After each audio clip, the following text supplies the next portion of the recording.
एक बार भगवान शिव के सेवक ने कहा कि हे प्रभु, आप तो दिन भर मूर्ति बनकर खड़े रहते हैं, एक दिन मुझे भी आपकी जगह खड़ा होने दीजिए, आप आराम से घूम आइए। शिव जी मुस्कुराए और बोले ठीक है, लेकिन एक शर्त है कि मंदिर में कोई भी आए और कुछ भी कहे, तुम्हें बस सुनना है, जवाब नहीं देना है। सेवक ने शर्त मान ली और भगवान ने सेवक को अपने जैसा मूर्ति का रूप देकर मंदिर में खड़ा कर दिया ताकि वो बिल्कुल भगवान जैसा दिखाई दे।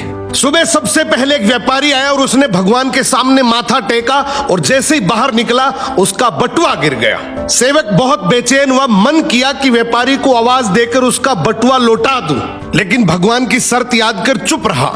कुछ देर बाद एक गरीब आदमी आया और उसने कहा, हे प्रभु, मेरे बच्चे पिछले 3 दिन से भूखे हैं, कुछ मदद कर दो।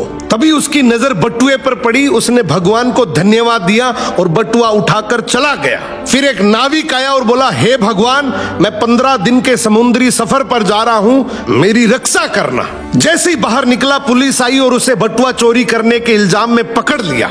ये देखकर सेवक खुद को रोक नहीं पाया और चिल्ला पड़ा, ये गलत है, बटुआ तो उस गरीब ने उठाया था, इसे छोड़ो और उस गरीब को पकड़ो। अब रात को भगवान लौटे तो सेवक ने गर्व से पूरा किस्सा सुनाया, लेकिन भगवान गंभीर हो गए, गुस्से से बोले, तुमने मेरी योजना में दखल दिया।